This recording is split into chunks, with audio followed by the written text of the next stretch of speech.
अरे दोस्तों, कैसे हो सब। आज जो किस्सा मैं आपके सामने खुलने वाला हूँ ना, उसे सुनकर आपके रोंगटे खड़े हो जाएंगे। ये सिर्फ मर्डर नहीं, ये है इमोशनल डिस्ट्रक्शन और साइंस की टक्कर। एक ऐसा परफेक्ट क्राइम जिसे किसी ने सोचा था कि कोई पकड़ नहीं पाएगा। मेरा दावा है ये कहानी आपको हिलने नहीं देगी। ये लड़की 21 साल की अमृता चौहान है, जो मुरादाबाद के तीतर नगरी की रहने वाली थी और बीएससी फॉरेंसिक साइंस की स्टूडेंट भी थी। अमृता अपनी जिंदगी में कुछ हिस्से इंस्टाग्राम पर रील्स, फोटोज और स्टोरीज शेयर किया करती थी। 18 अक्टूबर 2025 को दिल्ली पुलिस ने अमृता को अरेस्ट कर लिया। आखिर ऐसा क्या हुआ कि एक फॉरेंसिक स्टूडेंट जो खुद को क्राइम को सुलझाने की पढ़ाई कर रही थी, उसी को दिल्ली में हुए ब्लास्ट के आरोप में अरेस्ट किया गया। फिर अमृता का कनेक्शन क्राइम सीन से कैसे मिला और क्या थी वो वजह जिसने अमृता को एक स्टूडेंट से कातिल बना दिया। 6 अक्टूबर 2025 रात के 3:18 गांधी विहार कॉलोनी, न्यू दिल्ली के गांधी विहार कॉलोनी में हाउस नंबर E60 के 4th फ्लोर में रह रहे 32 साल के रामकेश मीना के फ्लैट में आग की लपटें उठने लगी। अब इतनी बढ़ गई कि बिल्डिंग के चारों तरफ भीड़ इकट्ठा हो गई और लोग अफरा तफरी में शोर मचाने लग गए। सिंस ये घनी आबादी वाली कॉलोनी थी और सारे घर आपस में जुड़े हुए थे, इसलिए आग फैलने का डर सबको सताने लग गया। आसपास के लोगों ने इमरजेंसी नंबर 112 को कॉल करके फायर ब्रिगेड और पुलिस को इस घटना के बारे में इन्फॉर्म किया। 20-25 मिनट बाद पुलिस और फायर ब्रिगेड वहां पहुंची थी। फ्लैट पे हुए जोरदार धमाके ने पूरे मोहल्ले को एक तरफा कर दिया। इससे पहले फिर से धमाका होता, उसकी चपेट में आ जाते लोग। पुलिस ने आसपास के घर खाली करवा दिए और फायर फाइटर्स ने रेस्क्यू ऑपरेशन शुरू कर दिया। आखिरकार 2 घंटे की कड़ी मशक्कत के बाद आग पर काबू पा लिया गया। लेकिन सबसे चौंकाने वाली बात यह थी कि जब रेस्क्यू की टीम फ्लैट के अंदर इंस्पेक्शन और एग्जामिनेशन करने गई, आग से हुई तबाही में जले फर्नीचर, मेल्टेड इलेक्ट्रॉनिक्स और टूटे कांच के बीच उन्हें आग से झुलसी हुई एक लाश भी मिली। तुरंत रेस्क्यू टीम ने कमांडिंग ऑफिसर को इन्फॉर्म किया, जिसने पुलिस को इस बारे में बताया और एफएसएल टीम इन्वेस्टिगेशन के लिए बुलाई गई। फायर इन्वेस्टिगेटर जहां ओरिजिन और कॉज ऑफ फायर इन्वेस्टिगेट कर रहे थे, वही एफएसएल टीम ने सैंपल कलेक्ट किया और बॉडी को इंदौर हॉस्पिटल भेज दिया। बॉडी के शिनाख्त से पुलिस को पता चला कि ये बॉडी रामकेश मुन्ना की है, जो इस अपार्टमेंट में रेंट पर रह रहा था और यूपीएससी प्रिपरेशन कर रहा। दरवाजा अंदर से लॉक था और एयर कंडीशन का फ्रंट पैनल डैमेज था, तो पुलिस को ऐसा लगा कि एयर कंडीशन में ब्लास्ट हुआ और जिसकी चपेट में आने से रामकेश को भागने का मौका नहीं मिला होगा और इस वजह से उसकी जलकर मौत हो गई। रामकेश की बॉडी मिलने के बाद से स्पेशल टीम, फायर इन्वेस्टिगेटर और मेडिकल एग्जामिनर सब कोलैबोरेटिव रिपोर्ट्स तैयार करने लगे, ताकि ये पता चल सके कि असल में ये यहाँ हुआ क्या था। सारे लूज एंड्स को चेक करने के लिए पुलिस रामकेश के फ्रेंड्स और फैमिली से पूछताछ करने लगी। लेकिन कहानी में असली ट्विस्ट तो तब आया। रामकेश के पड़ोसियों ने 6 अक्टूबर को पुलिस को फोन करके एक ऐसी बात बताई जिसने इंस्पेक्टर वर्मा के दिमाग को झंझोर दिया। उन्होंने कहा, रामकेश अपने कमरे में गैस यूज नहीं करता। अब एक सवाल हवा में लटक गया, जब गैस थी ही नहीं तो यह असंभव हत्या हुई कैसे। पुलिस जानती थी ये एक्सीडेंट नहीं, ये की खूनी साजिश। 6 अक्टूबर को सुबह 9 बजे से ही इंस्पेक्टर वर्मा की टीम ने जांच शुरू कर दी। जब घर की तलाशी ली गई तो उन्हें पता चला कि रामकेश के साथ एक लड़की भी यहाँ रहती थी। यहीं से एंट्री होती है दूसरे मुख्य किरदार की, अमृता चौहान। 21 साल की वो दिल्ली यूनिवर्सिटी के फॉरेंसिक साइंस की स्टूडेंट थी और रामकेश की लिव इन पार्टनर थी। पुलिस को 7 अक्टूबर को शाम 4 बजे उसे पूछताछ के लिए बुलाना पड़ा। अमृता शांत थी, पर उसकी तेज निगाहें पुलिस को असहज कर रही थी। उसने तुरंत बताया कि वह 5 अक्टूबर को रात 9 बजे ही मुरादाबाद चली गई। पुलिस ने अमृता के मुरादाबाद जाने वाले बयान को दर्ज तो कर लिया, पर इंस्पेक्टर वर्मा की अंदरूनी आवाज कह रही थी कि इस तेज दिमाग लड़की के पीछे कोई गहरा राज जरूर है।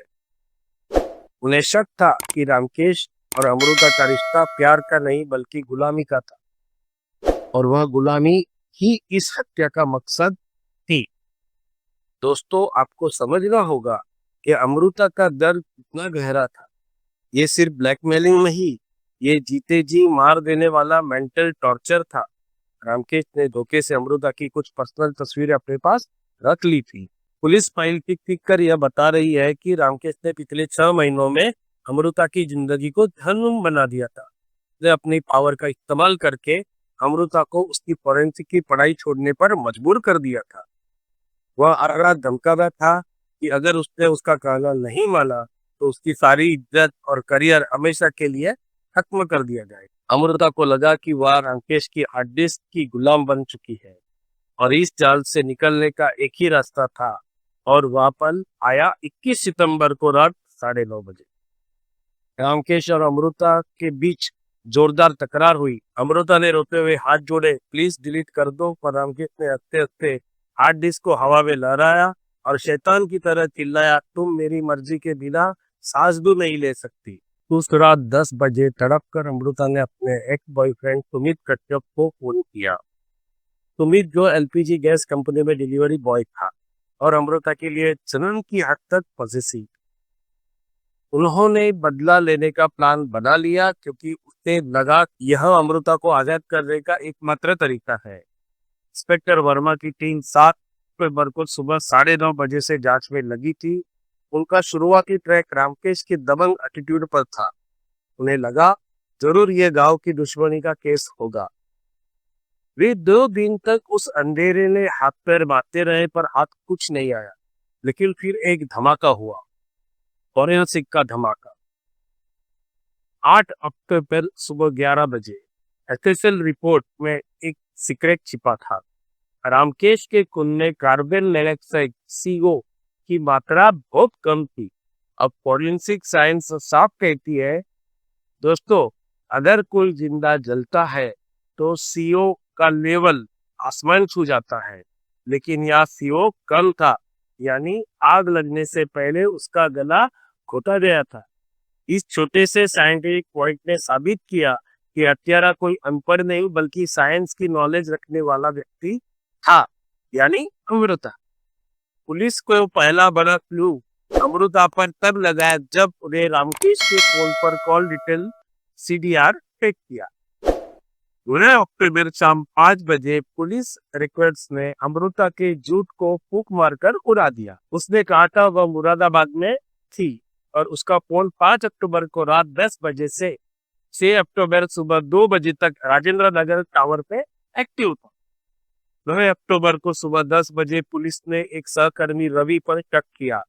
दैनिक भास्कर की 10 अक्टूबर की रिपोर्ट के आधार पर पुलिस ने 10 अक्टूबर की शाम 4 बजे तक रवि की गहन जांच की, पर ये लेट भी टाइम वेस्ट करने वाली साबित हुई। 11 अक्टूबर को सुबह 9 बजे सीसीटीवी फुटेज में पिक्चर क्लियर कर दी। फुटेज में 5 अक्टूबर की रात 11:58 पर अमृता चौहान के 2 नकाबपोश आदमियों के साथ बिल्डिंग में घुसते देखा गया और 6 अक्टूबर को सुबह 1:30 वे जल्दबाजी में बाहर निकली। 12 अक्टूबर को सुबह 8 बजे पुलिस ने अमृता को हॉस्टल से उठाया। अमृता अपनी स्टडी टेबल पर थी और पुलिस को देखकर उसके चेहरे पर विस्मय का सन्नाटा छा गया। 12 अक्टूबर को सुबह 9 बजे जैसे ही पूछताछ शुरू हुई, इंस्पेक्टर वर्मा ने मेज पर CO की FSL रिपोर्ट और CDR की कॉपी रखी। इंस्पेक्टर ने धीमे पर धारदार आवाज में कहा, तुमने टेलीकॉम फॉरेंसिक को अंडर एस्टिमेट किया। तुम्हारा फोन 5 अक्टूबर की रात यही था। कब को तुमने रामकेश के घर से कोई ज्वलनशील वस्तु को उठाई? अमृता की सांसें थम गई। उसने मन में 15 सेकंड का एक डरावना फ्लैशबैक चला। 8 अक्टूबर रात 11:45 पर सुमित ने उसे रसोई से तेल और घी लाने को कहा था। सुमित ने कहा था, जाओ जल्दी से घी और तेल ले आओ वरना बॉडी पूरी तरह नहीं जलेगी। अमृता ने सिर झुका लिया और अभी भी झूठ बोला, मैंने रामकेश के कमरे से कुछ नहीं उठाया। लेकिन पुलिस जानती थी वह सच नहीं बोल रही है। हम उन्हें बस CCTV में दिखे दूसरे नकाबपोश यानी सुमित को पकड़ना। जैसे ही 12 अक्टूबर को दोपहर 2 बजे अमृता की गिरफ्तारी की खबर ब्रेकिंग न्यूज बनी, मीडिया ने तुरंत उसे विलन बना दिया क्योंकि वो एक फोरेंसिक स्टूडेंट थी। यही उसका मीडिया पूर्वाग्रह बन गई।